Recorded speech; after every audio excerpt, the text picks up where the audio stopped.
laboral. Vamos a contactar en primer lugar con María José Landaburu, que es la secretaria general de UATAE, de la Asociación de Trabajadores Autónomos y Emprendedores. María José, buenas tardes. Buenas tardes, ¿qué tal? ¿Cómo estás? Pues encantado de tenerte con nosotros en un día en el que estábamos todos pendientes del Consejo de Ministros, ¿no?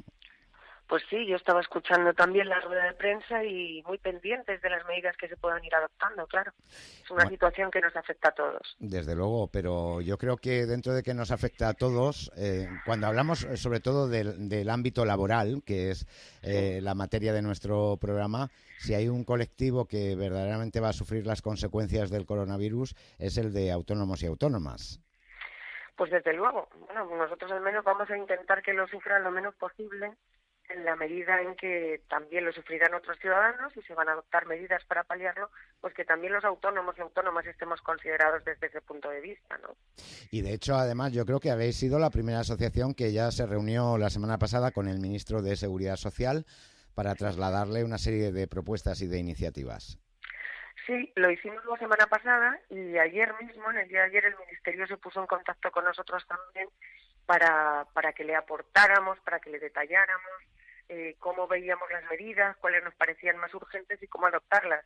O sea que yo, aunque hoy no he oído al ministro de Sanidad expresar nada sobre autónomos, sí que espero que las conversaciones que hemos tenido y los compromisos que se han adquirido se lleven adelante y efectivamente en los próximos días se adopten medidas que, como usted bien dice, nos ayuden a salir de esta, pues bueno, pues lo mejor posible, ¿no? Claro, porque digamos que yo, desde mi punto de vista, y si no, corrígeme María José, hay dos tipos de perjuicios, ¿no? Por un lado, aquellas personas que son autónomas y que, por desgracia, o sufren la enfermedad o tienen que pasar un periodo de cuarentena, con lo cual, Sí. imaginemos el dueño de una tienda que tiene que echar el cierre directamente. Ese sería el primero de los casos.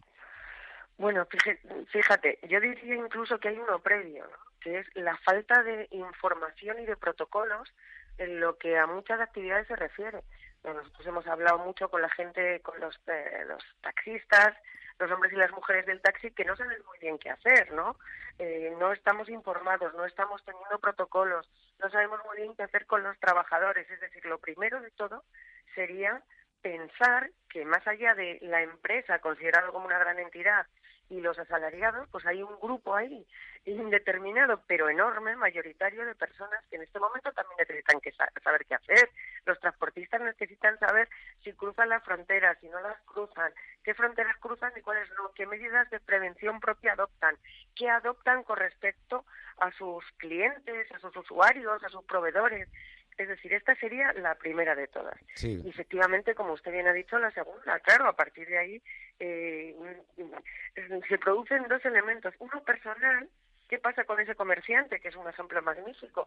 O ese taxista que tiene que Sí. aislarse en cuarentena. ¿Qué va a pasar con todo ese lucro cesante, con ese dinero que lógicamente va a dejar de percibir y que incluso tiene que seguir pagando a sus asalariados y que incluso tiene que seguir pagando su seguridad social, ¿no? O sea, son todos ellos escenarios que hay que ir contemplando, porque de hecho no es que se vayan a producir, es que se están produciendo ya. Claro, y luego tenemos la segunda parte y es, aunque Sí, no sufran la enfermedad, sí sufren las consecuencias, pues por sí, ejemplo en un descenso del consumo, si estamos hablando de lugares de hostelería, por poner un ejemplo, sí, ¿no? Que todo el mundo, sí, o los taxistas que mencionaba, ¿no? sí, Que evidentemente la gente va a salir menos, con lo cual sí, el trabajo de los taxistas se va a ver mermado en claro, sus ingresos, incluso aunque ellos no tengan la enfermedad ni tengan que claro, pasar por claro. una cuarentena. Es obvio que ahora que todos nos vamos a quedar en las casas, que los espectáculos públicos no se van a producir, estoy pensando también en las personas de las carpas y las estructuras móviles, Claro. todo eso se paraliza. Esto es una situación que obviamente va a perjudicar, nos perjudica como país, como rueda de la economía y por supuesto a los que movemos eso a pedales, que somos los autónomos, pues con más seguridad, ¿no? Y Por entonces, tanto, es inmediato que se adopten medidas. eso era el paso siguiente que te iba a Sí. preguntar. A partir de ahí, una vez que hemos descrito, hemos hecho una breve radiografía de qué es lo que está pasando en el mundo de los autónomos, ¿qué Mm. soluciones pueden aportar? Bueno, pues nosotros les hemos planteado un escenario en tres fases muy similar al análisis que acabamos de hacer, ¿no? Para intentar paliarlas todas. La primera es ponernos a disposición, pero también para transmitir y para recibir información. Es decir, necesitamos todos saber qué hacer, cómo colaborar como ciudadanos, y en este caso como ciudadanos que estamos moviéndonos permanentemente en la sociedad española para que esto pare.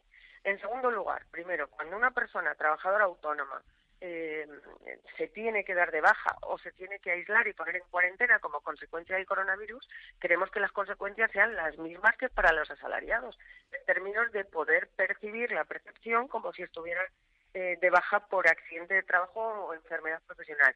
Luego, tenemos que ver qué pasa también con la seguridad social, que sí que tenemos que pagar de nuestros propios empleados.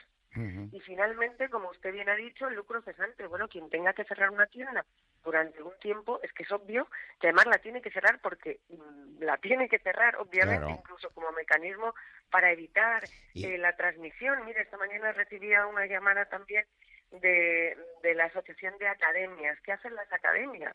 Claro. Que en este momento, por un lado, ni han recibido la instrucción en Madrid de cerrarlas, pero por otro lado saben que están muy asimilados a lo que es la enseñanza universitaria o profesional o las guarderías. Es decir, hay una indefinición y las van a tener que cerrar, y cuando las cierren, ¿quién paga eso, no? Tú obedeces una orden de la administración y claro que lo haces, pero por otro lado te tienes que ver compensado.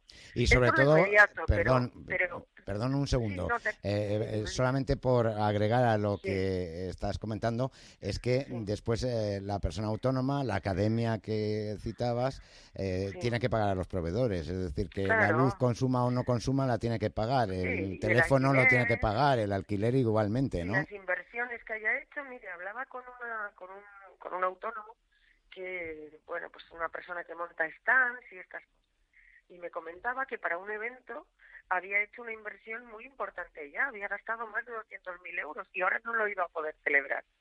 Eso para un pequeño autónomo es, pues se puede usted imaginar lo que es, ¿no?